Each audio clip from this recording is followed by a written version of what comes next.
Good morning, everybody. It is 10:03, so we are going to get started with this month's meeting of the Technology Innovation Collaborative. It is so good to see so many people from all over the state, from many different organizations, from high schools to community development organizations to four-year colleges and many of our community college partners.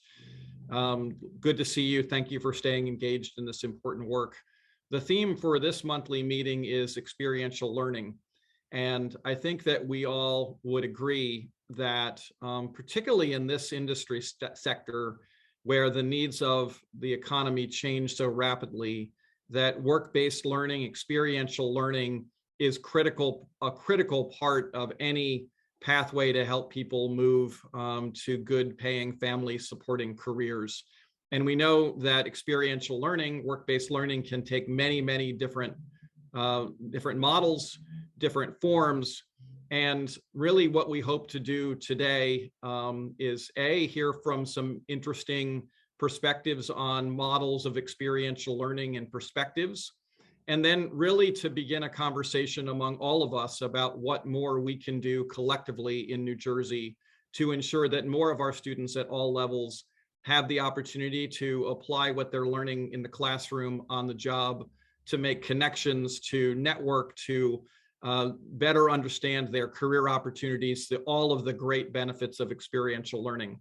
So I'm Aaron Fickner, president of the New Jersey Council of County Colleges, and it is my pleasure to welcome all of you to this important discussion and to introduce Vida Shamsuddin, who is leading our work in innovation technology. Good morning, Vida. Good to see you, and I'll turn it over to you. Good morning, Aaron. Thank you so much for that. And welcome to everyone who is joining us today. As Aaron said, my name is Vida Shamsuddin, and I am the director for the technology and innovation sector here at the New Jersey Pathways. Joining me also is my program manager, John Miller, who is a program manager for technology and innovation, as well as manufacturing and supply chain. Our theme, as you know, is experiential learning. And if you think that you know all about experiential learning, I think that you're going to find today's discussion very interesting. We have the pleasure of welcoming back today, Regina Arrington. Regina is the CEO for the Clinton Global Initiative University. She joined us last week during the manufacturing and supply chain and was absolutely gracious enough to join us again this week with a specific highlight this week on some of the social impact partners in the tech space that are a part of the Clinton Global Initiative University. So we're going to enjoy talking about that.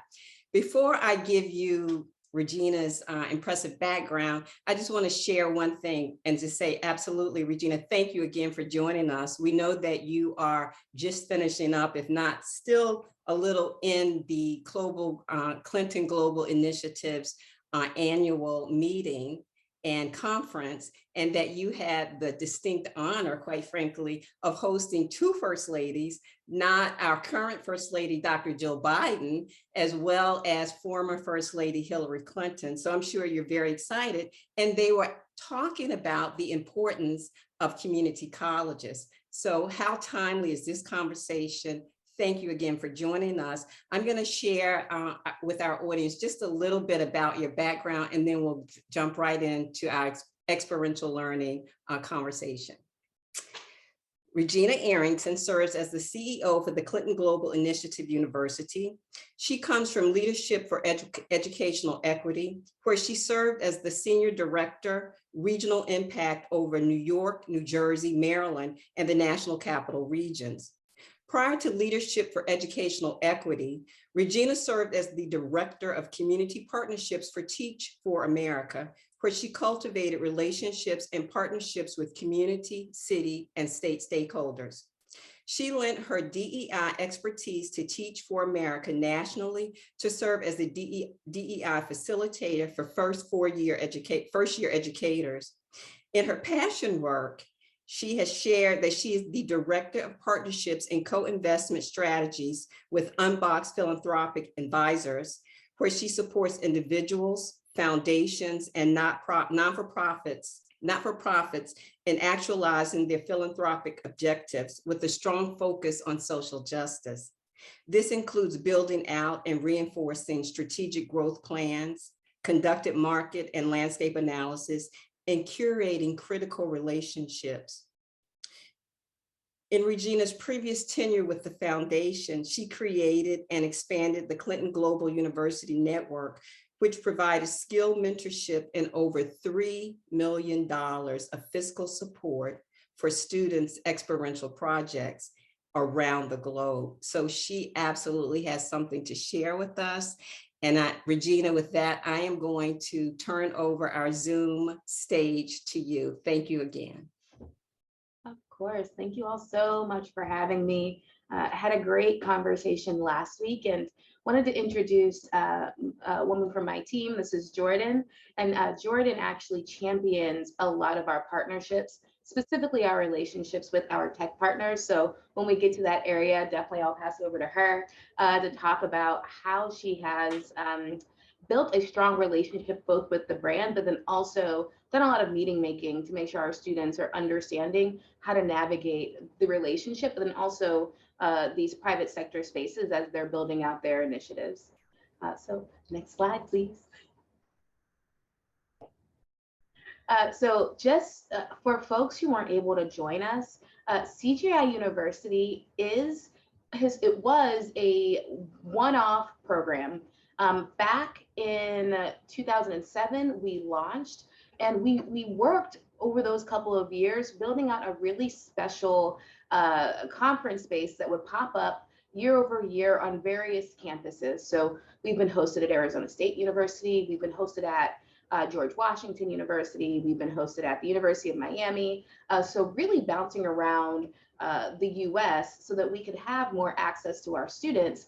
But really the thing that brought all of our students together is a focus, and we call it a commitment to action. I think we all in this room understand it as an experiential learning project, but we wanted our students to come up with a new, specific, and measurable plan of action in one of these 5 focus areas. So we have education, environment and climate change, peace and human rights, poverty alleviation, and public health.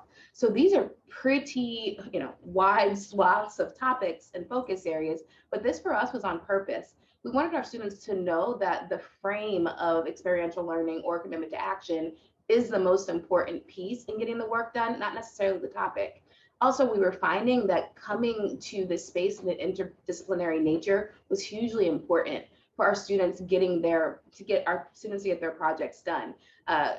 I'm sure, as we all recognize, the reality of industry is that you can have your lane, you can focus on one thing, but realistically, you need people from all places to get something done completely. So for us, it was always very important that we were bringing as many students as possible from as diverse backgrounds as possible. We used to have 90 countries represented at our pop-up spaces. All 50 states would be represented. And I think it's hugely important to underscore that historically, we've worked with community colleges, we've worked with Hispanic serving institutions, we've worked with historically Black colleges and universities, private colleges, public colleges, junior colleges, truly everyone, because for us, we want everyone to be in the room. We understand that just because you didn't go to Harvard doesn't mean you're not going to come up with the next best idea to solve a social issue.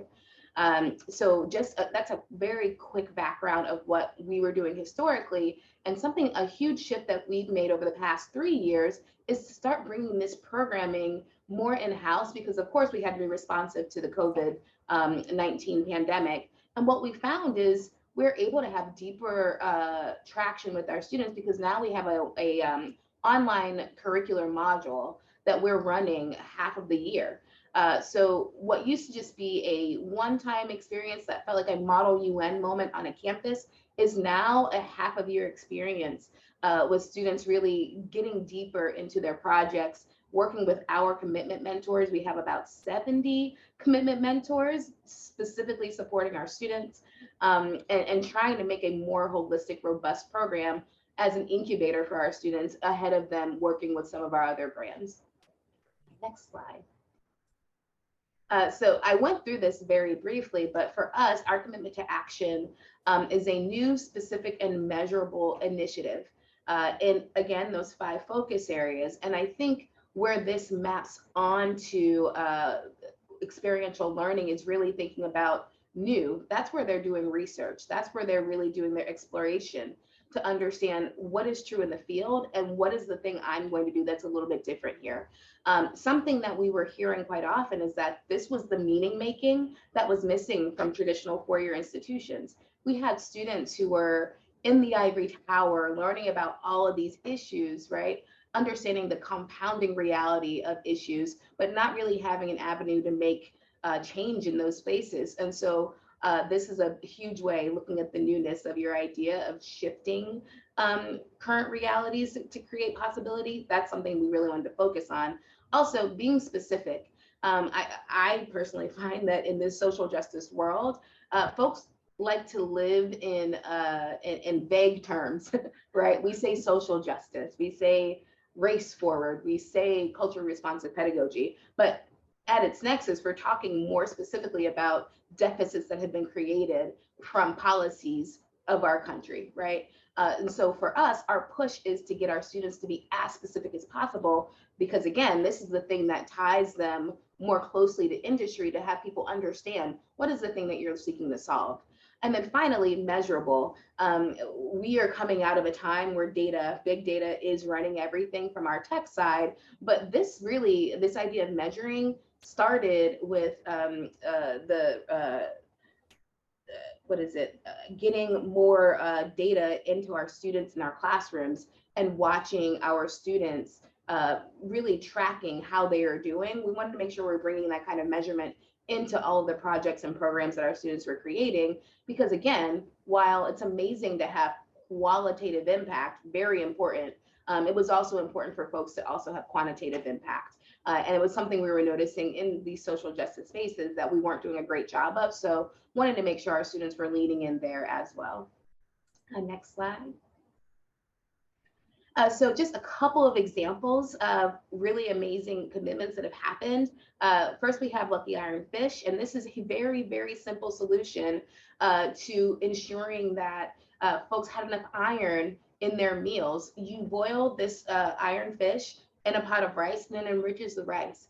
And so this was a quick solution to help the globe, lots of folks who don't really have access to baseline nutrition. Then we have Agro 360, and this is leveraging tech here, talking about looking at AI to analyze the condition of crops that then improve agricultural productivity. This is something that we were very excited about when we first heard about it, and it makes a lot of sense. It helps us understand how can we look at something as big and broad as farming and create a tech solution to make sure that we're watching what's happening with our crops, instead of using what typically was happening, which is actually being boots on the ground to see what's happening.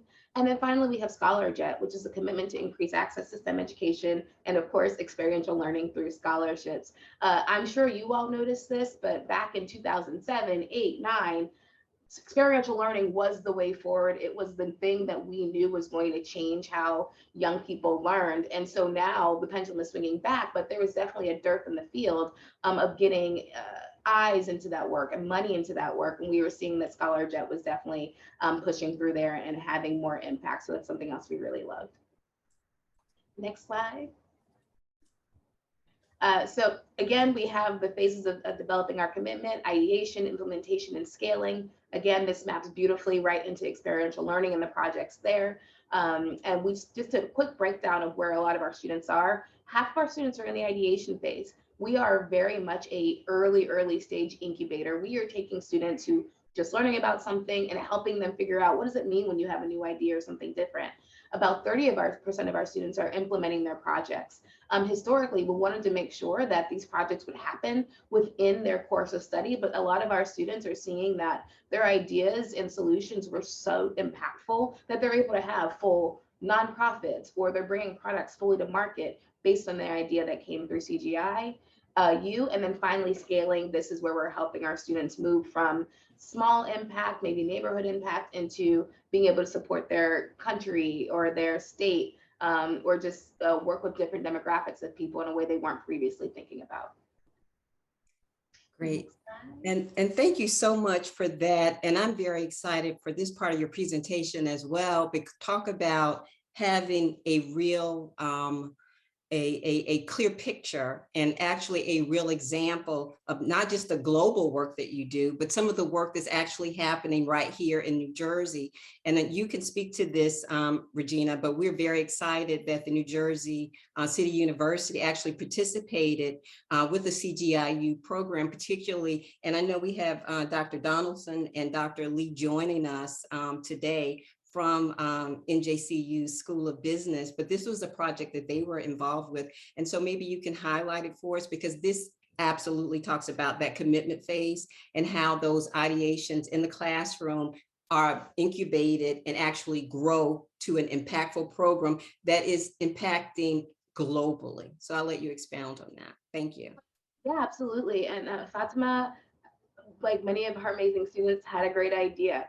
And so the focus was something that can be, of course, leveraged in hospitals and medical centers so that we have a stronger network of care for recipients. And I think this is something that Fatima saw as a need, right? There's often the conversation that when you're in a hospital setting, clients, victims are not getting all of the access, all of the real care that they were looking at and needing. And so Fatima created the solution. How do you crowdsource is the wrong word, but how do you leverage multiple networks to make sure that one person has the full care story, honestly, that they need? What is the full course looking like?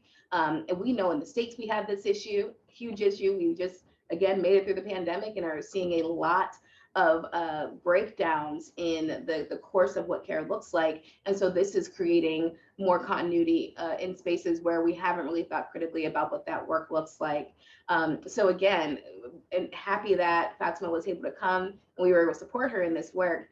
Something that we, if you all join our conversation this afternoon, we're going to be hearing from Chimamanda and Secretary Clinton, and we have 50 students representing Nigeria this year, and pretty amazing commitments coming through. So what's amazing is that you see, we have a student from a couple of years ago, but she's still able to speak to and engage the community and her community right around her, because there's such a strong piece of continuity with what our students are doing and making sure that we're continuously networking them to make their product happen. Great. Thank you for that. And I have just a couple questions, Regina, and so we can also be cognizant of time. Last week, and I think this is a nice segue as we move into the piece talking about some of your social impact tech partners. Last week, when you spoke with the Manufacturing Supply Chain Collaborative, you made an interesting point. You said the educators in industry sometimes use different language when talking about experiential learning. Can you elaborate on that and explain why it's important really for educators and industry to speak the same language, because that helps facilitate the experiential experience for students, quite frankly? Absolutely. And excuse me, I'm sorry, an emergency alert just went off. So when thinking about experiential learning, I think something that often happens in higher education is that we become hugely tied to our language. We love our language, we love our words, we love our citations, we love academic language. However, that is not how the world works. The world is quippy, the world is marketing. We know that milk does what? It does a body good. Does it really? I'm not sure, but it's something that we still say. And the same is true with experiential learning.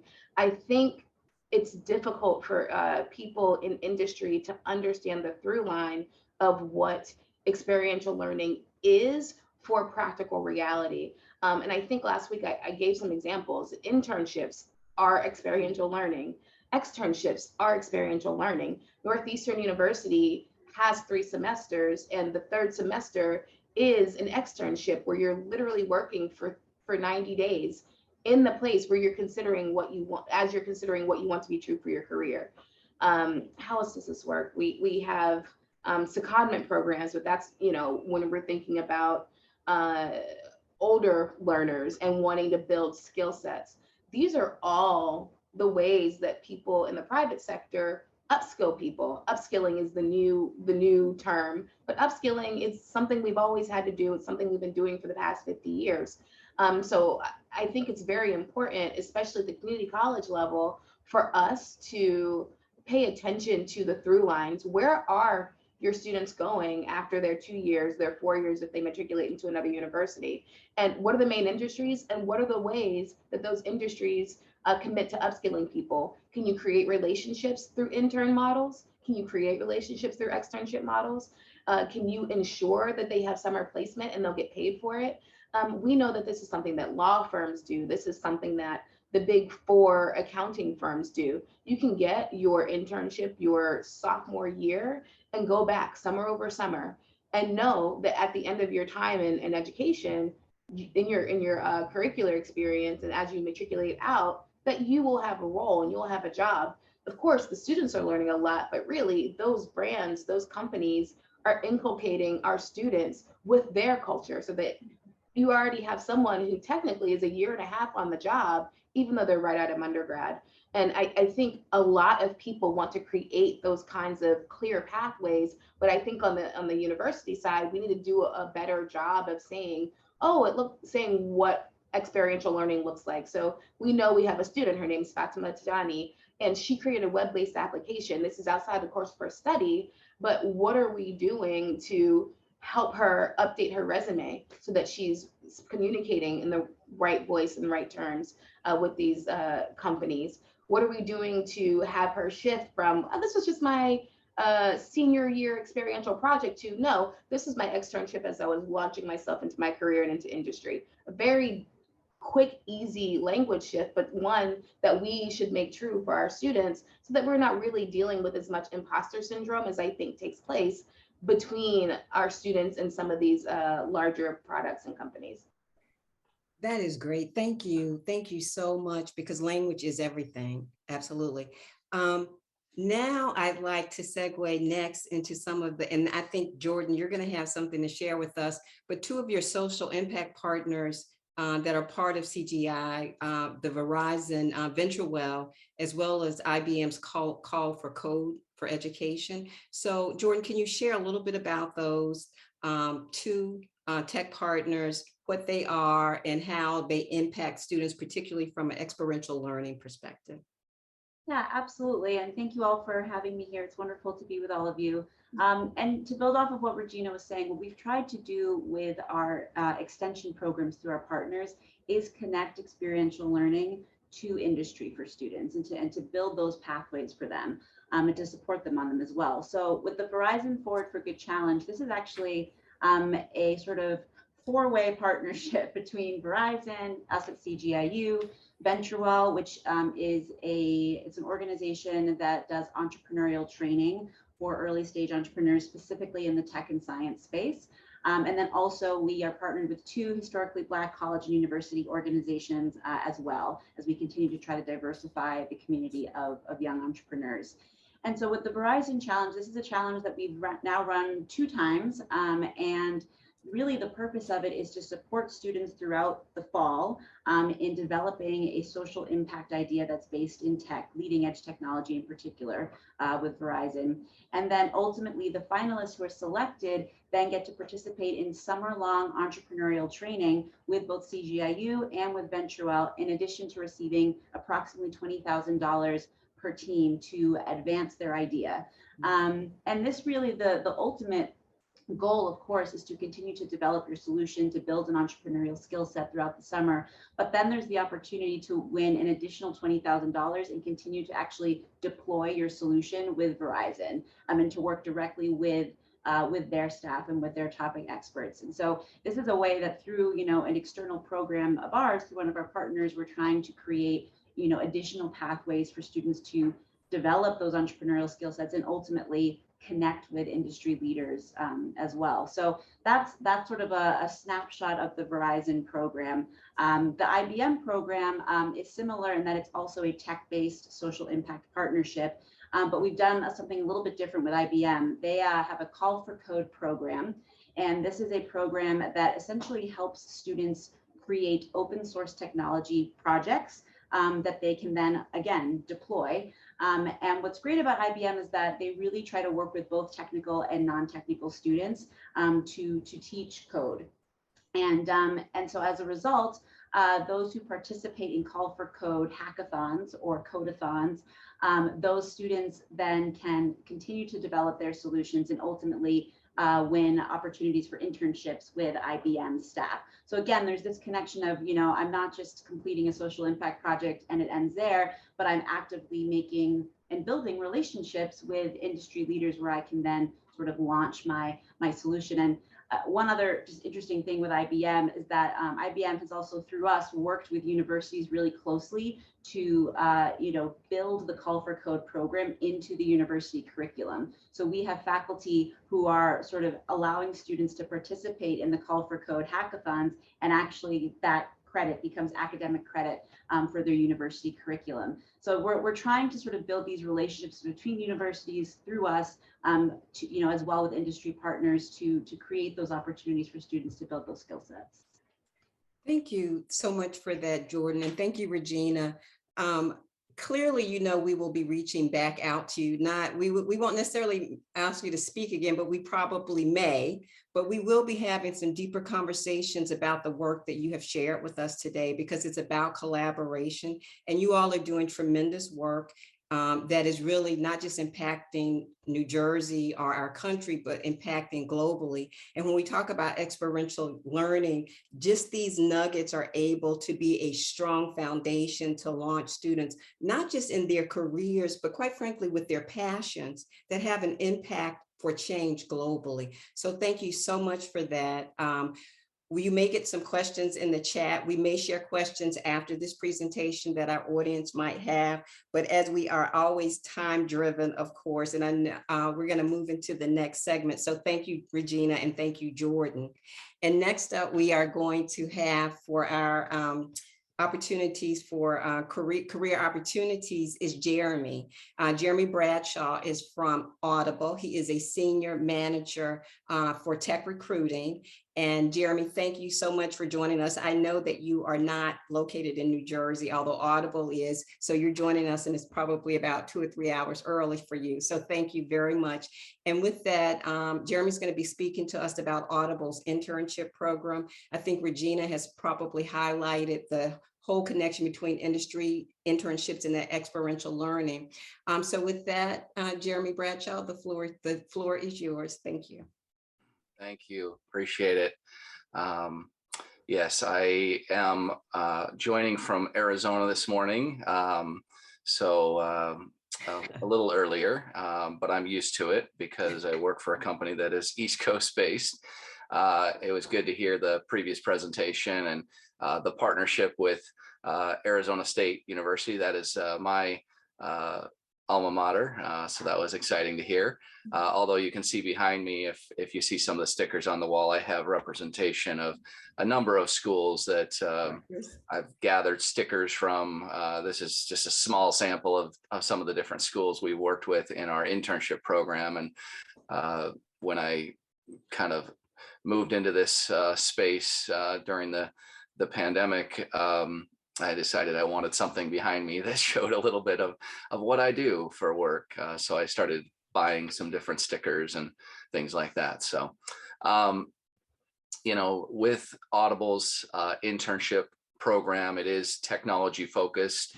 And again, this ties in really well to experiential learning. And we have a big emphasis on our intern program at Audible. As the slide says here, our college technology internship program provides interns with a high quality, challenging, exciting, and fun experience at Audible. These roles span across different teams within our technology groups at Audible. They are mainly located in Newark, New Jersey, and Cambridge, Massachusetts. And this summer, we are actually expanding to a new office in Los Angeles. So we will add some internships in our new Los Angeles, California office. So we can move on to the next slide. A little bit of background on our internship program. we relaunched the summer intern program back in the fall of 2015, the hiring in fall of 2015. I essentially raised my hand and said, hey, we've done interns in the past. We had stopped for a year or two, and it just felt right to kind of get that started again. Excuse me, get that started again. And so I was a one-person team with some help of a recruiting coordinator, and we went ahead and hired 24 software development engineer interns for summer of 2016, which was a great kickoff to the program. We did place them in both of our offices, and then through 2017 through 2021, we continued to increase the number of interns each year, each summer, while also adding quality assurance engineer interns and data science interns. During that 2016 through 2017 period, 2016 through 2021 period, we hired a total of 216 interns to join us during the summer months, primarily June, July, and August. And really built a program that allowed us to consider those candidates for full-time employment. We didn't do this just to get extra help. Sure, it's a benefit to the interns, of course, to have them get the opportunity to learn on the job, but we really wanted to do something that allowed us to make full-time offers to those that met our hiring bar and were eligible, of course. In 2022, this upcoming summer, which we'll start here in about a little under 6 weeks, is when we'll start our first group. It's going to be our largest class of interns to date. We're going to have between 70 and 80 tech interns joining us across our 3 locations.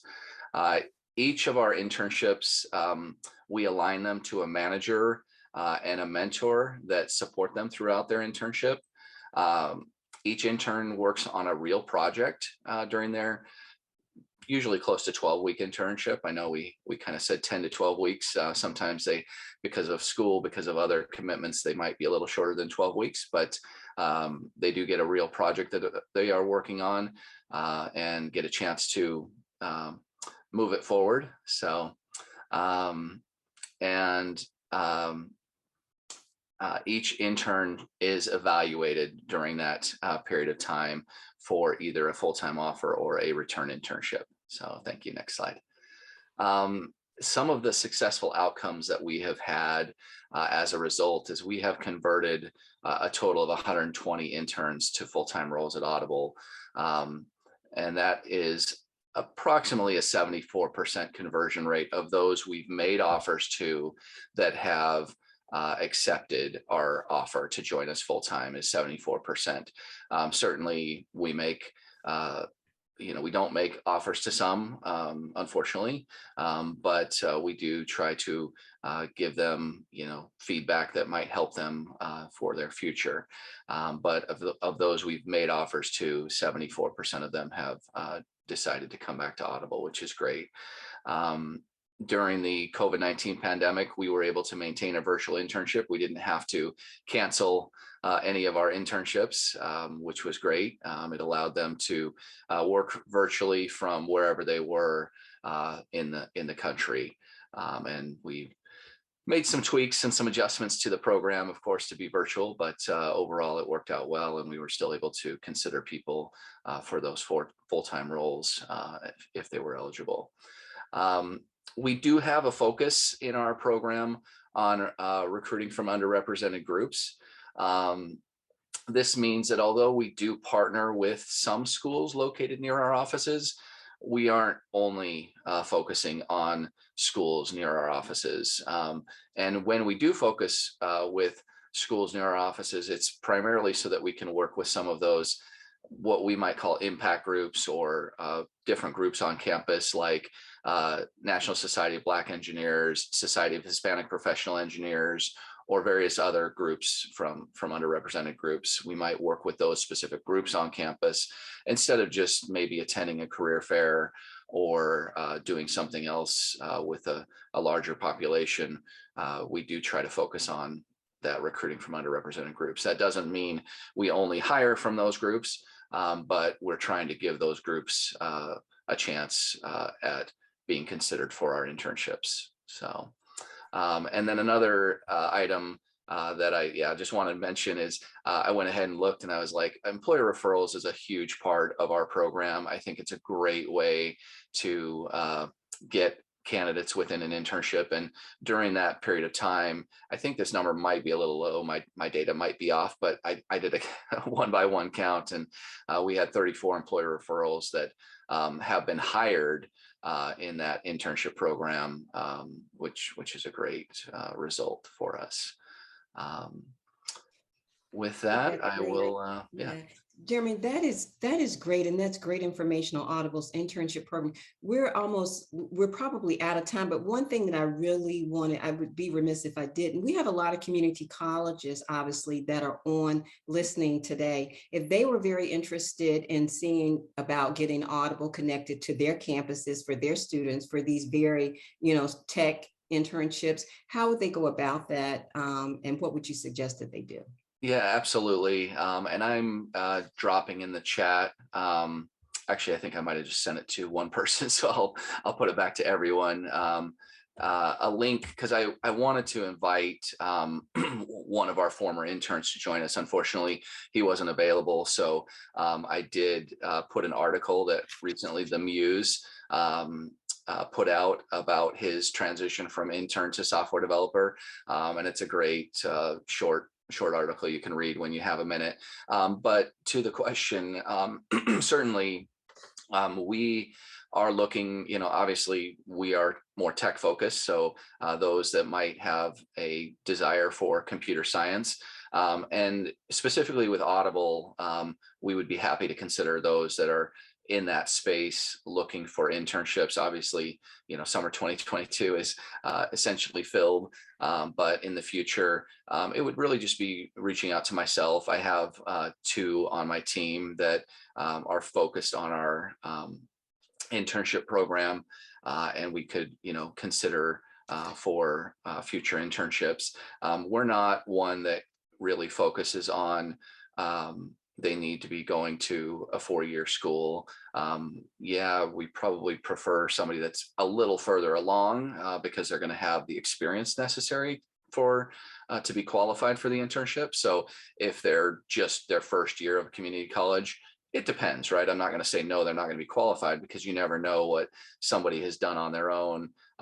We have people now that are coding when they're 7 years old, right? So if somebody has that passion and is doing that, then they certainly could be qualified for our program. But yes, we typically see people that are going to be successful if they have a few classes out of the way in a technology driven space. And yeah, reaching out to us would be something we could do. Thank you so much. And we've put your information in the chat, and we'll make that available to our community college partners. We don't have time to talk about it further, but one thing that you had mentioned to me was Handshake. So we're going to, when we reach out, we'll be sharing that information, because we know that you use that for some of your other kind of some of the 4-year institutions. Handshake, which is basically a portfolio of students who are interested in internships. So we'll follow up with our community college partners on that. Jeremy, thank you so much for joining us. I hate that we don't have more time to chat about this. Thank you for highlighting the great work that Audible is doing, particularly as it relates to your focus on some underrepresented populations, particularly that's even more important in the tech field. So thank you for joining us 3 hours early. And we will now get ready to move to our next section of the program, which is our breakout room. And there's Jeremy's information up on the screen, but now we're going to be moving to our breakout rooms, and we want to hear from you. We may not have as much time to talk, so we're going to ask that you put your information, if you have not already, when we do the breakout rooms, to share your information with us. So with that, you have your instructions for joining the breakout room, and we'd like to hear more from you. As I say, that puts the C also in collaboration to hear your thoughts. So thank you.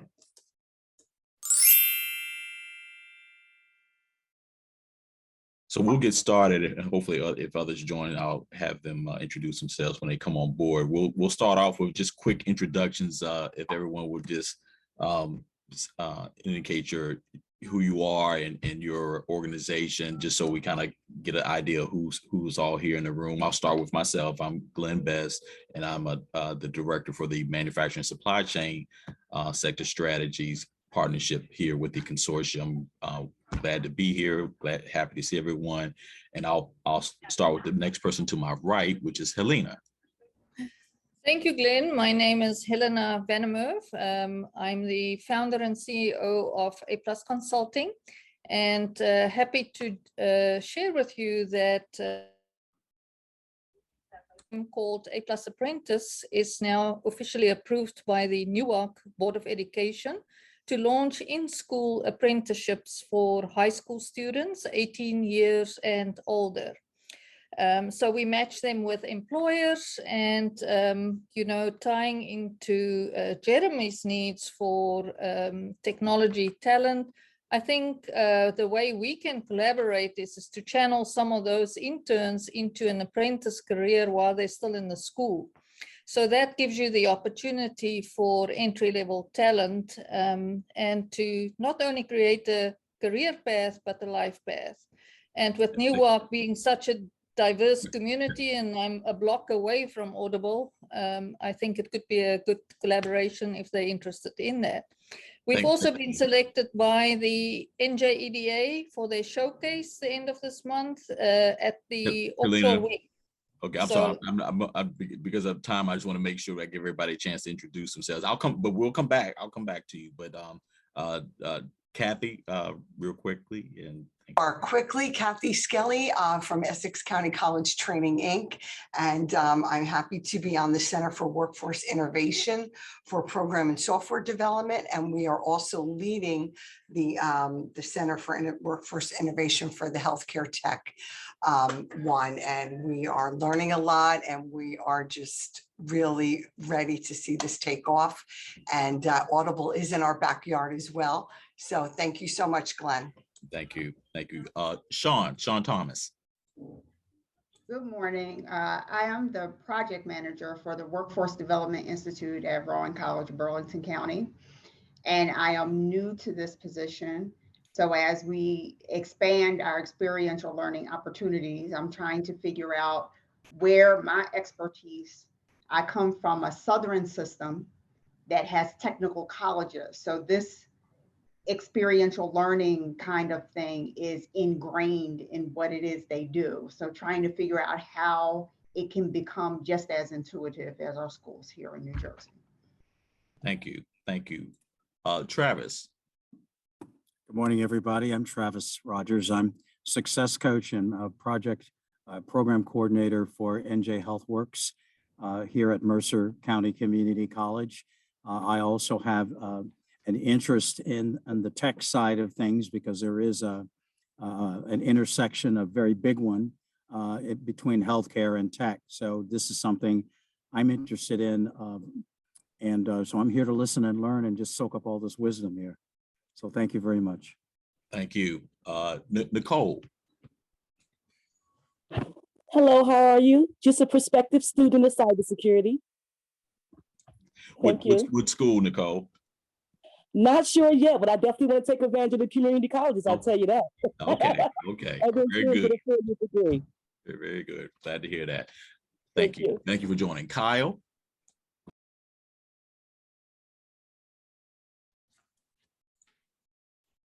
Okay, Kyle may be tied up. And then lastly, and I think everybody already met Jeremy, but Jeremy, if you want to state your name again. Great. Hey, Jeremy Bradshaw from Audible. Okay, thank you all. Thank you, everyone. So we'll start off. I know that there are we had a limited time. I think you all have had a great conversation around experiential learning and internships. Is there any pressing question that anyone has that you'd like to ask? Since we have Kyle here with us, is it something you'd like to ask to Kyle, or something you'd like to ask about experiential learning from the earlier presentation?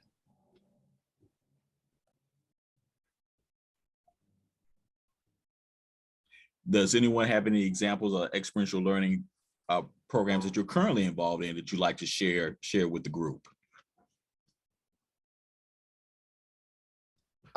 I can just jump in because it wasn't part of my presentation, but Audible also has a high school intern program that we work with.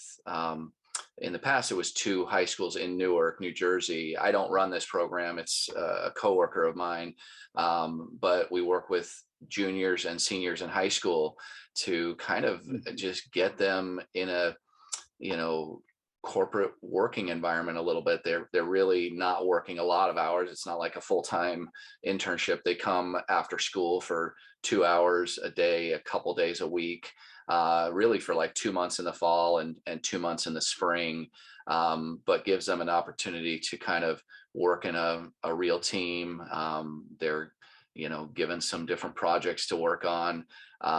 They're getting ready to hire the next class that will start for the fall of 2022, right? We're already in the midst of hiring for that. And I think they're going to be hiring about 30 or so high school interns.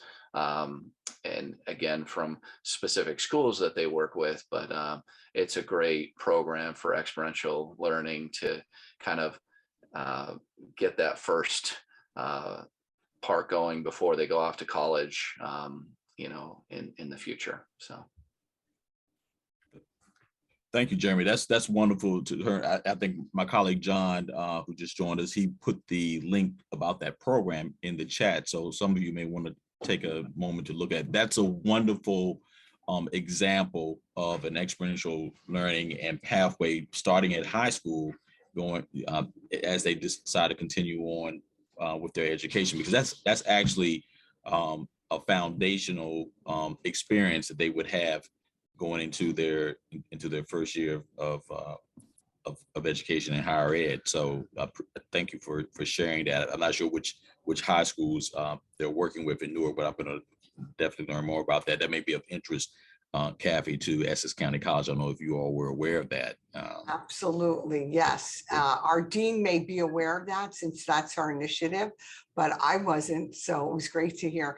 And Jeremy, what are the type of jobs that they are doing? I know that we had students come through our program that were referrals through job search, and I know that I was kind of listening in on one of the interviews where they really needed to know the classics, even for just a customer service job. Yeah. Is that something that you're speaking to? Yeah, I mean, they're placed really throughout the company. I don't really think we hire them for a specific team. When we hire let's say the 30 they're going to hire, the manager of this program goes then and asks for volunteers at Audible of who would like to take one. And so if I raise my hand, then I would get one that would work with my team in our, campus recruiting, early careers recruiting, people in finance, people in customer care, people in marketing, people in our tech organization. They can all raise their hand and, get one of these high school interns. We actually, the extension of this program is that once they graduate high school and go off to college,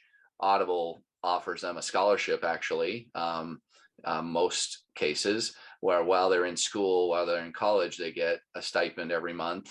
And then during the summer months, they can come back to Audible in, a smaller, in an internship. And so we've actually had in our team an ongoing, they used to call it a Audible Scholar because now they're in college, but they've changed the name to a Future Leader, and the Audible Future Leader program. And those, future leaders, usually they don't work during the school year. In our case, we were able to work it out where ours it's kind of a part-time job, but still something they can do well. She's actually up at Harvard right now and finishing, her undergrad. And so she does some small work for us when she has time, and we're really flexible. So yeah, it's just something that's a great program that gives them an opportunity, to build upon skills and things like that. Thank you.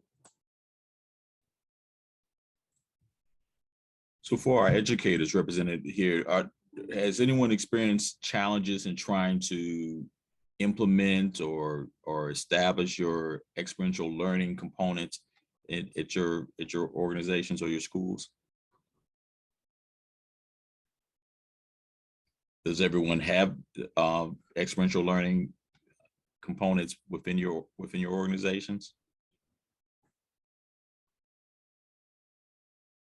If I see you saying, nodding your head, yes, so you do. Yes, Okay. yes, we have, you know, I'm sitting here today for one thing, but, you know, we wear many hats. So we have so many different programs that do incorporate experiential learning. And Travis is speaking to also the other hat that we wear with the apprenticeships. So we see that that's been working really well. We've rolled that out to hospitals as well as long-term care facilities. And we are seeing them getting that experiential learning there and working with the employer. And I think even for these centers that we're sitting on, we want the employer from the beginning to engage with us to say, what is it that you need and how can we incorporate that from the beginning so that you're getting the talent that you are looking for. So that has been working really well.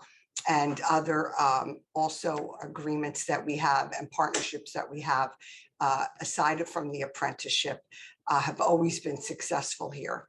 So I can't say we have an issue, but I think we have a great foundation here with the leadership, and going forward, we're looking to really see that grow.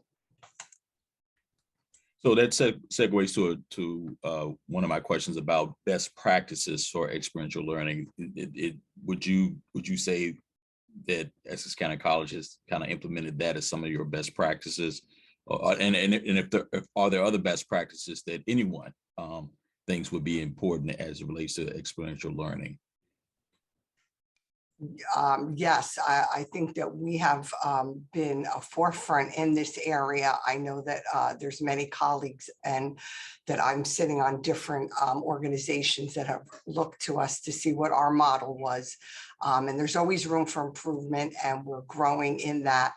But I'm really looking forward to the Center for Workforce Innovation, because again, working with the employer, and Jeremy could probably speak more to this, but exactly going all the way from high school, starting them. This is the talent that we're looking for. Sometimes they don't need the associates, right? As much as we want to see them continue their education, but starting with certificates, credentials as a pathway. A lot of them don't even know what's out there, don't even know that these career possibilities are there for them, these career pathways. So as we start with those stackable credentials and say, this is where you could go. So excited to hear the young person you're talking to is at Harvard, and still keeping that connection with you, doing that supplement work. So, so we are always looking to grow, and I'm looking forward to these centers, as we are presently engaging with employers for their needs and tying that into the curriculum that we are looking to, to roll out in the future. Thank you, Kathy. I wanted to just quickly reference a point that Regina made in the earlier part of the presentation about how experiential learning covers a lot of different things: internships, externships.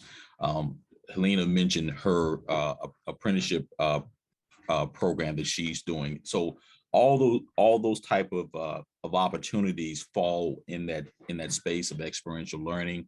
I think it's important to recognize that, and that part of what the question posed to Regina around language of what experiential learning means, and connecting those dots between industry and academia is very important, and that's a lot of what this Pathways initiative work is about, and what the Centers for Workforce Innovation will be doing in working with all of our collaborative partners, such as Audible. We're at the last minute, so I wanted just to thank you all for joining us today. I do want to ask, if you did not have an opportunity to complete the survey link earlier, please do. We certainly want your input as it relates to our program. I did want, hang on one second. I want to, okay.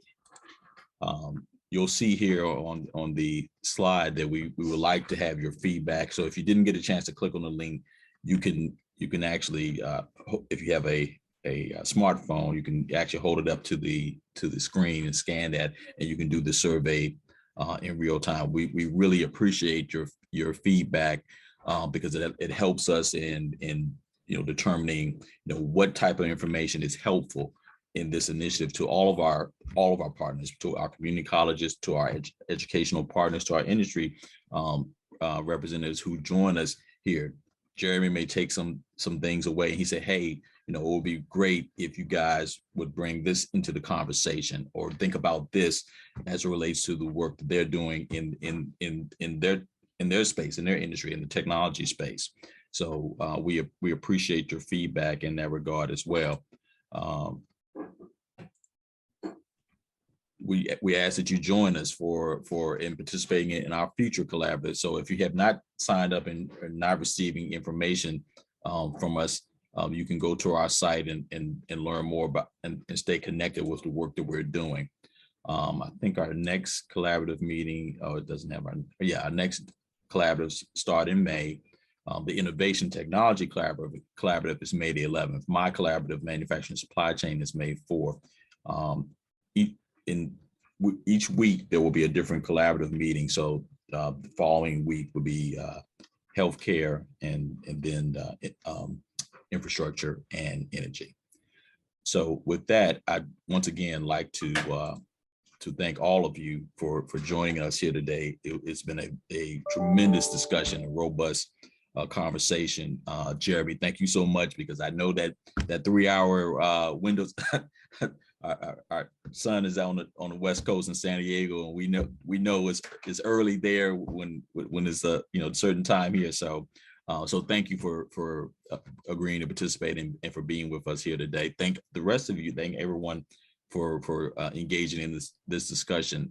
We look forward to seeing you again, and please feel free to reach out to either Vita or John or any of the strategy team if you need to connect with any of our speakers or need additional information about programs that they referenced today, and we'll be more than glad to provide you with that information. So thank you again.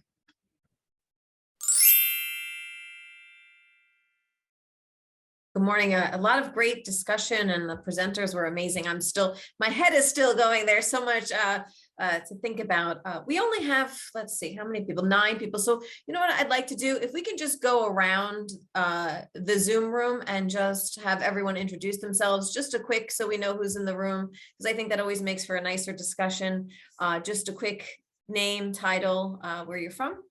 So John, I'll start with you. Well, I'll start with myself and then I'll move to John, because we're from the same, I always forget that not everyone knows who I am. So I'm Sandra Bleckman. I'm the Director of Strategy and Workforce Partnerships.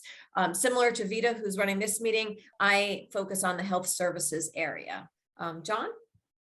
And I'm John Miller. I'm the Program Manager for Technology and Innovation, as well as the Manufacturing and Supply Chain Workforce Collaborative. Thank you. Go ahead. Yeah, let's just go around. Go ahead, Barry. Yeah, I'll jump in. Barry Devone, Community Engagement Officer with Orange Public Schools. I guess I am the connector of resources for student enrichment and academic supports here in the district. Go ahead. Go ahead. No, go ahead. Okay, I'm Mike Greeley.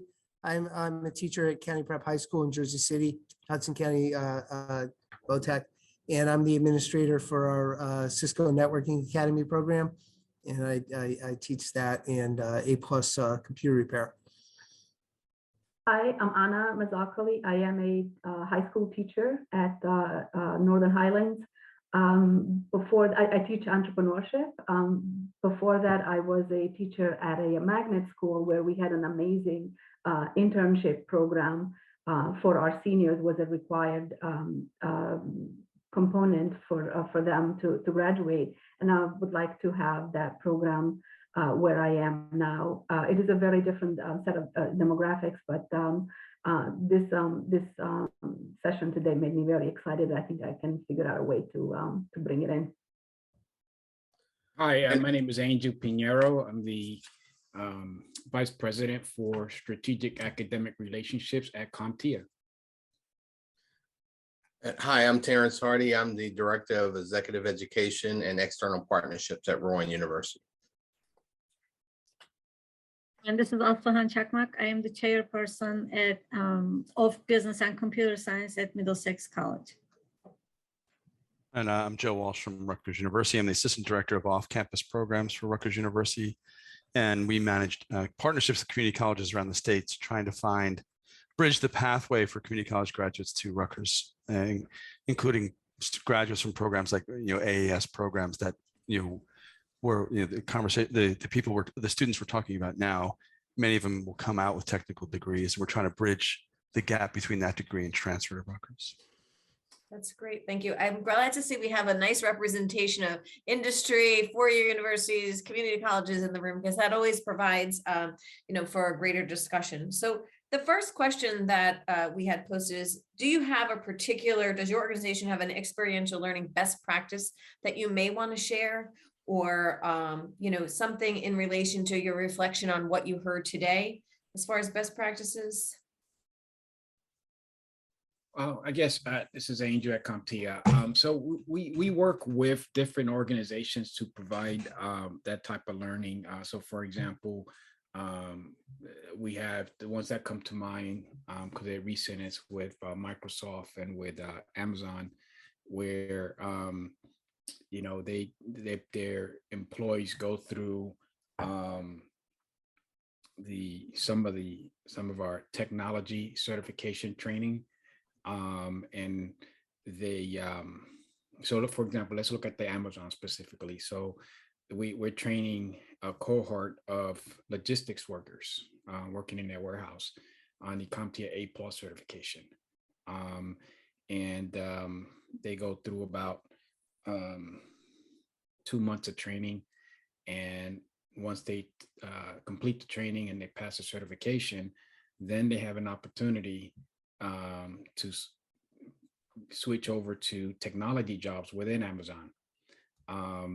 And if those opportunities are not available, because they don't exist at the time or what have you, then Amazon is okay with those employees to consider employment elsewhere outside of Amazon, but in a new technology career track. And that has been going on for almost a year now, and I think they're on their 4th cohort. But with that goes internships as well. And the Microsoft one, we're working with college students that are in locations near Microsoft data centers, not just in the US, but globally. And they go through our Network Plus and Security Plus certification training. And they get to spend quality time at the Microsoft data centers to get that real world, hands-on, all important training. And once they've complete that internship and they complete the training and they get the certification, now they're perfect and they complete their coursework at the college, they are great candidates to then be hired by Microsoft in those same data centers. And I can go on and on, but those just several examples of what we're doing. That's great. Thank you, Angel. Anyone else want to share some, best practices around experiential learning? I think it's really, we hear, there's been so many different examples today, because I think when we think about experiential learning, we immediately go to internships, right? But there's so much more to that. It's a much broader topic. As Vita said, I think we'll all learn something today, and I certainly did. Anyone else want to share a best practice or even like a roadblock to get to starting experiential learning. I know in the community colleges, I had been working with a pharma company who, never offered their internship programs to community college students, but now is offering them. So any roadblocks that we've seen? I'll speak from a public schools perspective. We have here in Orange, we have a CT career technical education program, and we try to ensure that all students enrolled in the program have a real world experience.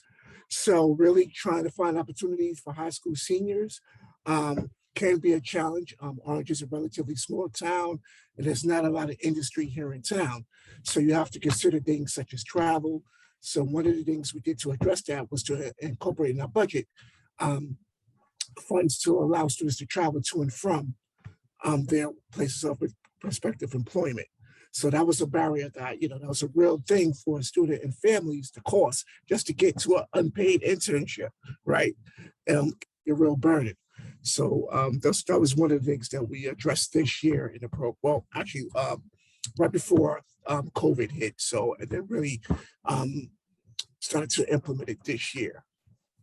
Travel is hard for high school students. I also know that some, especially me in the healthcare world, there's an age requirement for certain positions, right? In the high school, realm. But I think the getting to and from while students are still in school. Any other roadblocks? I see a lot of heads shaking and I see people thinking.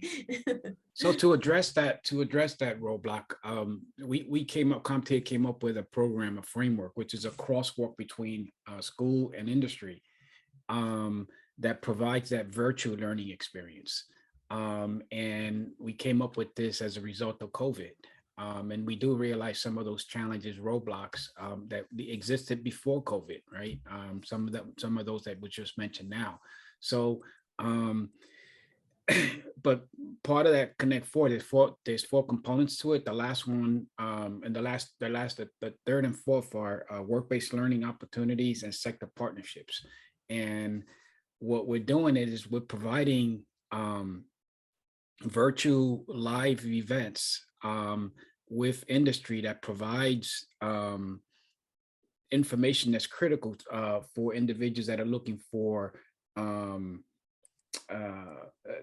certain type of jobs in technology. So for example, in September of last year, we did a virtual career panel that consisted of 5 technology experts from Microsoft, Verizon, Cisco, Procter & Gamble, and trying to remember the other one, but they provided what their career pathways look like, what skills they obtain, what challenges they face when they were learning and while they're in the job, what certifications they needed to have, and etc. And we had 9,100 high school and college students attend this event. And in January, we did a very similar one, but not just for cybersecurity careers, but IT careers in general. And we had NASA, we had PNC Bank, we had Target, we had Procter & Gamble again. And the neat thing about these folks is that every single panelist and the moderator were deaf. So we provided sign language interpreters, we provided closed captions in English, but we have still invited all public schools and colleges, regardless of whether they were deaf or hard of hearing, so that they can see that anyone can really do technology regardless of their situation. And we had almost 6,000 high school kids and college students attend that one. And the last one, well, the most recent one, this one talked about how technology is used in public servant and civil service workers. So we had a brigadier general from the Air Force, we had a colonel from the Army, we had a chief of police from Pennsylvania, we had a firefighter from New York City, a detective inspector from the UK, and we had the person in charge of the Romania ambulance service. And they talked about how technology, the different type of technology that are being used, etc. And we had over about 3,000 high school kids and teachers and professors and so on. So these are short-term learning experiences, but they get an incredible amount of information out of these events. Thank you for sharing that. And I think that's one thing that COVID did in a positive sense, right? Because we had to rearrange and think about different ways to reach people and, go past those roadblocks. And I think that helped with as far as traveling, right? Some students now are doing virtual internships or learning virtually when they wouldn't be able to travel to a particular location. Joe, did you want to comment? Yeah, I wanted to throw one more comment in terms of roadblocks. The virtual internships have helped greatly in terms of connecting students to opportunities. And even these started before COVID in a little bit, in a small way, but now it's very common, and we may see that continue if there's ever a return to normalcy. But one barrier, the other barrier that really affects what affects most students I work with is that every Rutgers student I work with is I work with non-traditional students primarily, but most of them are juggling one, possibly two jobs while they're completing their degree. So to ask them to commit a certain amount of time per week for a third unpaid job doesn't happen, right? So the internships are largely optional for most Rutgers degrees for this reason, because many students are just not fiscally or time possible. So they're maxed out their credits to start with. They have family commitments, work commitments, and so another 120 credits for this, 120 hours for the semester, or 240 hours for the semester. Maybe just not. It's a little bit too much. So that's a hard barrier to fix. So Northeastern keeps popping up in these discussions, right? And that's a very unique. That's a unique system, right? I don't know.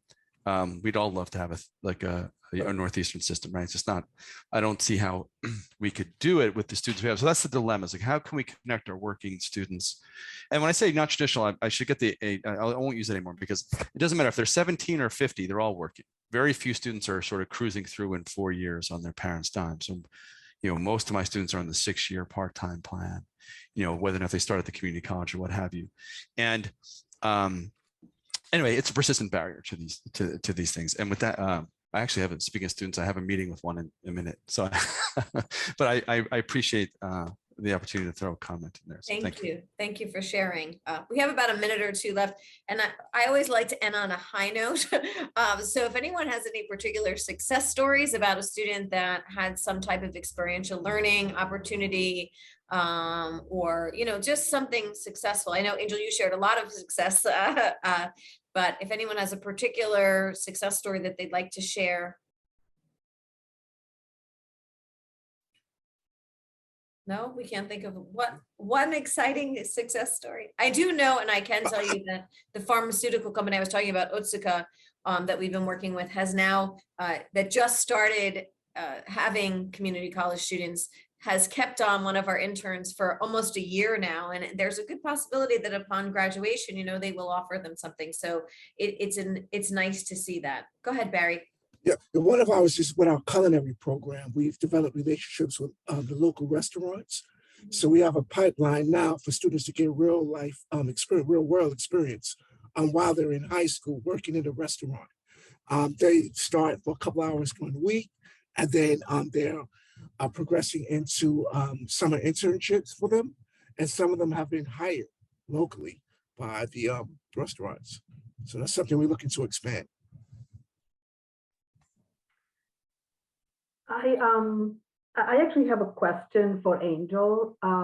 Angel, I just sent you a request through to connect through LinkedIn, but I'm only in high school, but I have some kids who are like really, really skilled because they do things on the side.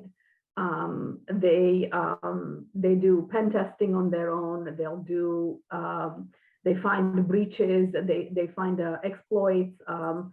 Some have gotten paid for these things that they report, but they're in high school. Their grades are maybe average, but they're really, really smart and really, really motivated kids. How old do they have to be for an internship with CompTIA? Well, we typically don't provide the actual internship, but we do the connections with our member companies. Certainly we can talk via LinkedIn, because I know we're out of time. Yes. But I'll accept your connection, and we can chat. Because I do have some kids that could benefit of real life connection, and I would like to help them. Okay. Great. This was great. Thank you. I just want to share with you just one quick thing, the next meeting, so that you have the dates and just kind of go over, let's see, where am I? I'm still not an expert on Zoom after all this time, right?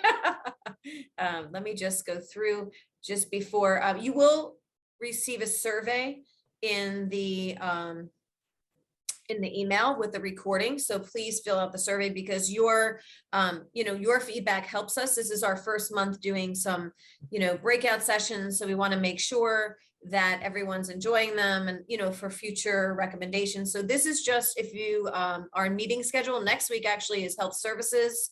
And then the next infrastructure, it would be infrastructure and energy, April 27th. But the next technology collaborative meeting is Wednesday, May 11th. We've moved into a Wednesday schedule at 10 a.m. So each week we focus on a different sector. So I just wanted to put that up there for you. And we look forward to seeing you at any or all of the meetings that you can come to. And thank you again for participating with us. We are really, your participation and your input is invaluable. So thanks so much. Have a great day. Bye-bye.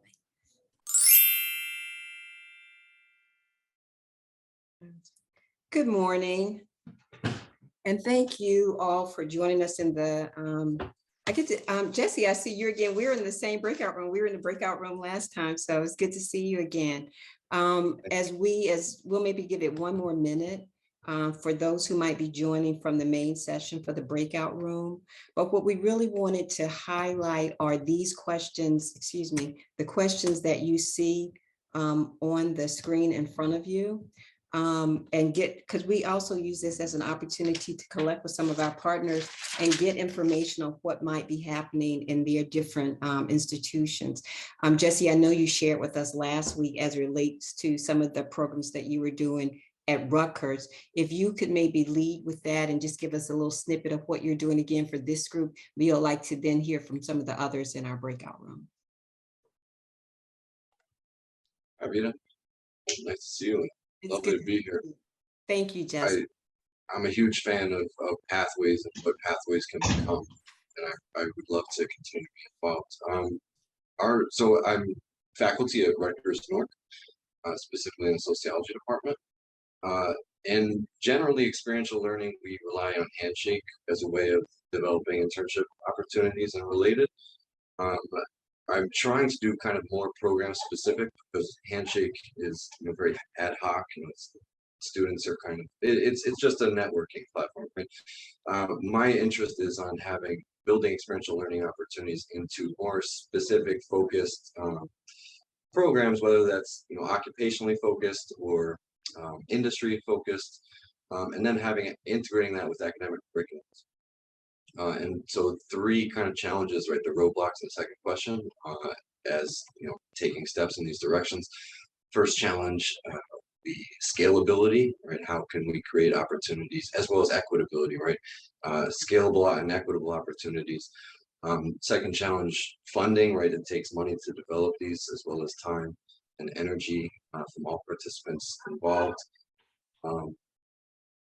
And third, we've been looking for ways to network and to come together and have these high-level discussions, but also come down to what specific actions can we take. Yeah. And I think then that you probably would have found that both of those, quite frankly, interesting discussions, because you heard how CGI talked about some of their experiential learning and how it was expanded.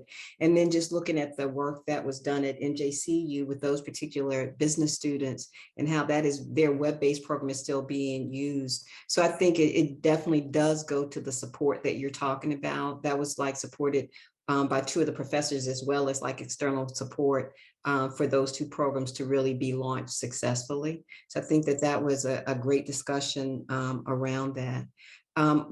Does anyone else in our group want to kind of speak to some of the experiential questions that we have in front of us? Roberta, thank you for joining us from Rowan University. Would you like to share anything about what Rowan is doing as relates to experiential learning? And you're on mute, Roberta. Sorry. I wanted to follow up on some of Jesse's observations because I think we're in a lot the same place. I don't think we use the handshake platform, but that idea that internships are primarily still student initiated is kind of prevalent. And we're trying to grapple with that in a couple of, there's a couple of challenges, and they're not necessarily roadblocks, but they're challenges. So, one is when students were just going out and finding their own opportunities and just coming back, and we would sign something that said, sure, well, you're signed up for this class, we'll give you credit. It's not very intentional when you do it that way, and that's kind of word on the street from the students. Some of them end up having a great experience, some of them not so much. So one thing we're trying to do is kind of shore up and centralize, I say that with caution, centralize the oversight so that we make sure that the learning experiences are intentional, and that there's some expectations spelled out about the student is not, that the work experience that is actually, can be mapped to meaningful learning outcomes. This goes back to that extremely valuable point from last week, and that was reiterated today about language, academic language, workplace language, so we're doing that. The other thing though, I think is that we're grappling with is the just the institutional and workplace relationship. So we want to be, I'm just about ready to start coming to these with a link that I'm going to put in the chat that says, anybody on here who has opportunities and wants to engage Rowan University in creating this kind of pathway, we're here, we're ready, we want to listen to you, we want to speak your language, all that kind of thing. And then I run into, we're a big institution. We have a large and very active legal department, and the legal department wants to write very elaborate agreements, which is fine for larger clients like Lockheed Martin is still our model, partnership. And then the smaller businesses will say, we don't have a legal department. We're not going to sign all this apparatus that you have here. So this is the problem I'm literally dealing with in the moment, is how do we, and it's sort of like the language problem, the terminology problem. This is an operational problem. It's like, we by no means want to shut off the small business. We want to be a welcoming partner for them too. So I don't know if anybody's got any thoughts on that, but I just wanted to put out there that as a, and I think Rutgers is probably the same, as very large four-year institutions, we're aware of this, and we don't, we want to say, don't be scared off by us, help us learn. We're ready to listen the same way we are with the academic terminology. We want to, and I don't want that challenge to become a roadblock. I'd say the best practice, in just a few words, is let the employers and the industry take the lead. That's what makes the collaborators so exciting, is someone like me, not with no history and background in workforce development, being in the room with all these people and being able to learn. So that's my best practice, and that's my challenge.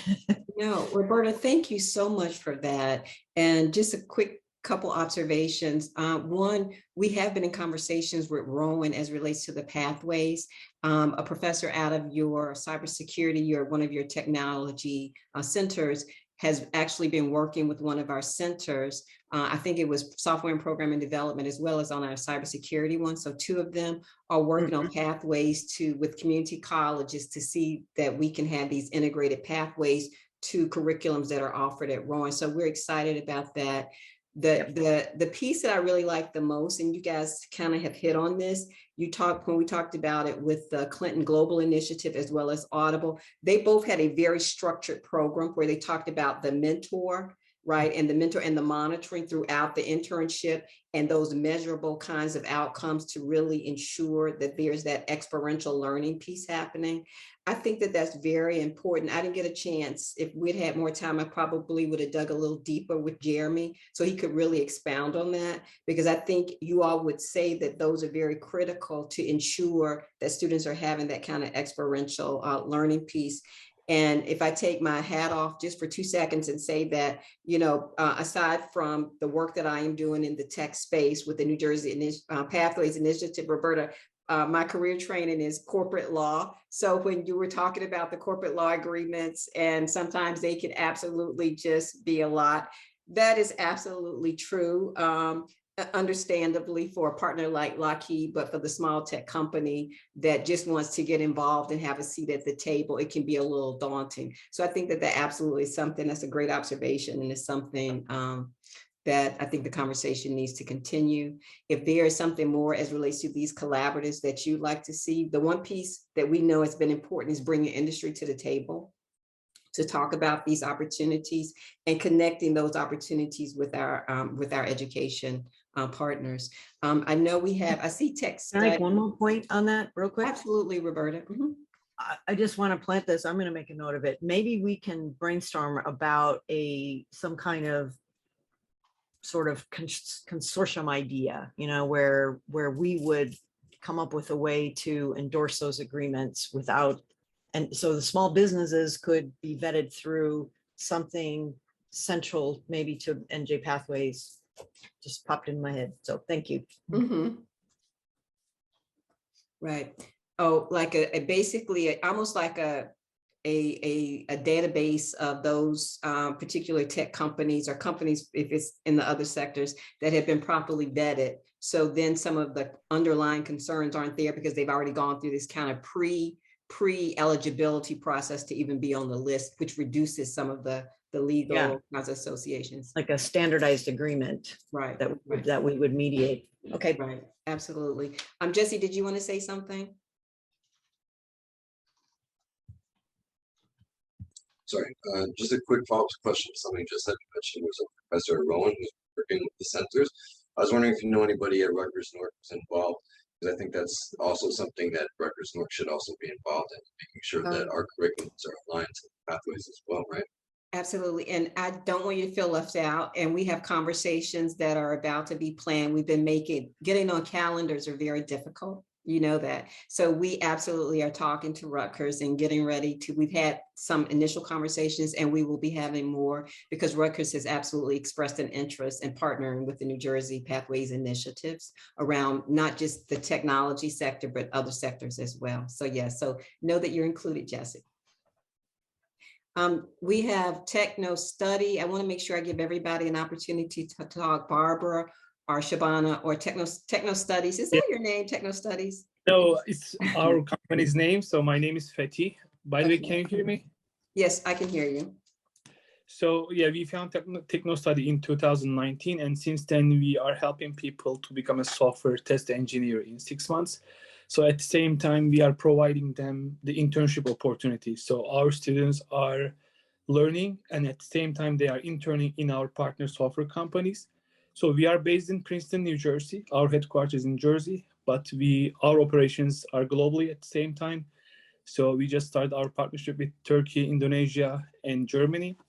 But our focus at this moment, more United States. So I'm following your organization since last year, and I'm very excited to be part of it. So, I mean, I'm here to learn more from you, and I'm here to provide my, services and team to you. Absolutely. And I think you said Fatigue, would you put your information in the chat? Yeah, sure. I will put it in the chat now. Yeah, thank you very much. And welcome and thank you. Shabana, good morning. I mean, is it still morning? Because we've been moving so long. Okay, yeah, we're still. Good morning. How are you? Good. How are you all? Thank you all for sharing so far. So I am a career and job development manager at Covenant House, New Jersey. We work with the 18 to 21 population who are at risk or experiencing homelessness. And we are always looking. My particular role here is in learning about up and coming areas and fields and trying to identify funding or educational pathways for my clients to explore those opportunities. One of the ones that we are playing around right now is the technology industry. We have been able to find funding to support 8 of our young people in pursuing 6 different tech support certificates through Google with Coursera. Some of the roadblocks that we're kind of running into is that a lot of these are young people who have not gone through traditional educational programs. So like the traditional high school or not high school, the traditional associate's or bachelor's degree. So a lot of them, their highest level of education is a high school diploma. And we have been really struggling in trying to identify organizations that will provide internship experience with a certificate to that population with that high school degree. So I'm working on networking and creating meaningful relationships with community partners who are willing to work with us and with this population. That sounds great. Thank you so much, Shabana. Could you put your information, if you haven't already, in the chat box, and then we're going to follow up with a lot of you. And plus we'll follow up with you anyway, because you're now on our master database. And that's one thing that we're doing.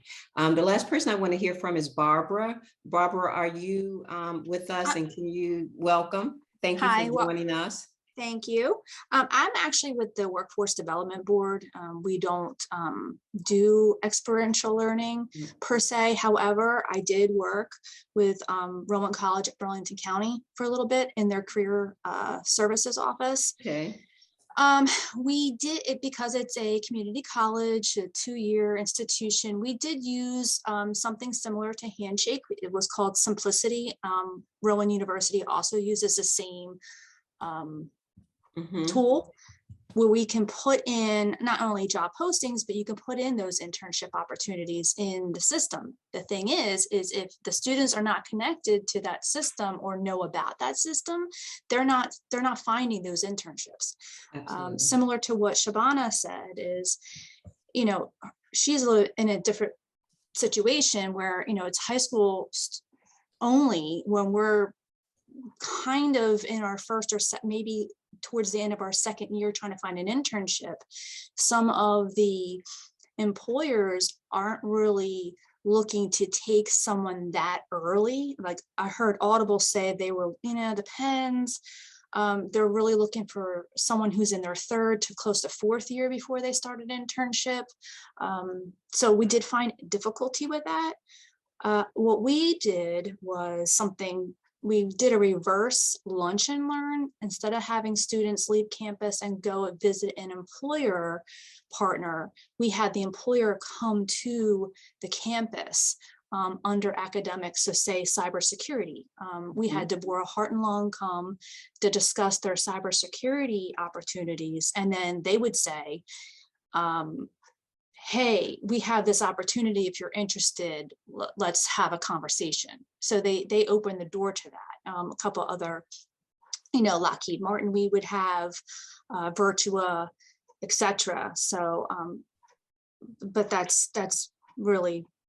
No, and I think that's great. And the one thing and I see that John, who is the program manager working with me for the tech and innovation sector, we're going to be following up, because one of the huge and best parts of the New Jersey pathways is really about what do these on-ramp and off-ramps look like. And they don't, what the initiative is really designed to provide a clear and transparent access from high school, quite frankly, through a 4-year degree. And then those on and off ramps may look very different because they're not necessarily traditional ramps that we would have envisioned. So please know that the information that you're sharing is very important, because we're looking at all those potential on and off ramps and the work that our centers are doing. They're not just talking to other community colleges or just four-year colleges. They're talking also to community-based organization that might provide training for students and how that might then be incorporated,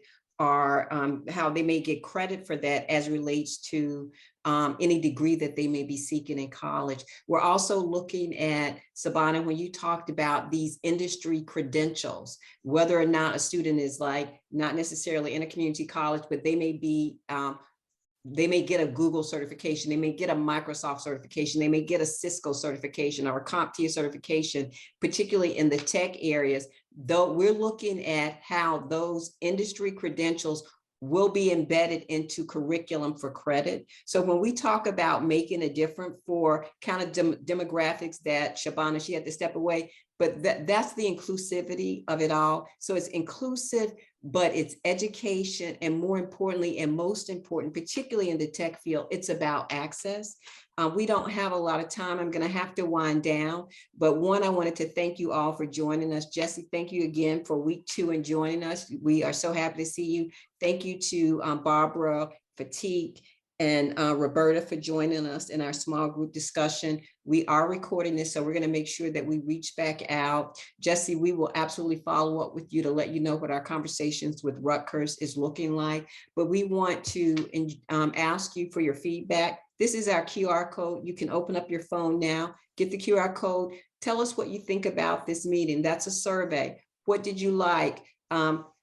Don't tell us what you didn't like. No, you can tell us if there's something more. I'm not to what you didn't like, but if you like to see more, because the one thing that the collaboration really intends to do is hear from you and to reflect what you need to have in front of you as relates to your engagement, as relates to your partnership. Lastly, you can actually get involved. This is another QR code. Give us your name, your organization, your email. We'll follow up. As I said before, many of you are probably already in our database, particularly since you are attending this collaborative meeting. So we have that. And stay connected with us. We're on Facebook, LinkedIn, Instagram, Twitter, and YouTube. You can stay connected with us, follow us. We do very innovative things. We share lots of information. We are a connector. So to the extent we can connect and engage and collaborate with you, that's exactly what we're looking for. We do these every month. We have different topics that we are looking at. Our next collaborative, not obviously in the tech space, but our next collaborative is a week from today. And it is for the infrastructure and energy collaborative. Well, it's for the healthcare. I'm sorry. It's for the healthcare collaborative. That's Wednesday, April 20th, same time, same place. And then it's a week later, April 27th, is our infrastructure and our energy collaborative. Please join us. There's so much information. So if this is about internships, not necessarily sector driven, you will absolutely want to join us for these other collaboratives, because we have different speakers that will be sharing different information, particularly as relates to industry. Next month, manufacturing and supply chain. The supply chain management, that collaborative is on May 4th. I can see John is joining us. John will be the program manager. He's a program manager for manufacturing and supply chain, as well as technology innovation. And May 11th, we will be having another collaborative. So we are looking forward to you joining us. And we're going to be talking about dual enrollment in May. So it's not the dual enrollment that you know, because for every single topic that we're discussing, we've done a paradigm shift. So it's not necessarily the traditional view that you have always known about experiential learning, that you might have thought you knew about dual enrollment. This is innovation at every level, even as it relates to these themes of discussions that we're talking about. So with that, we're at 11:06. I'm going to have to say goodbye. Thank you for joining us, and we hope that you can join us next week and every month as we continue to have these very engaging and we hope innovative conversations. Have a good day. Thank you, Vida. Have a good one. Thank you. Bye-bye.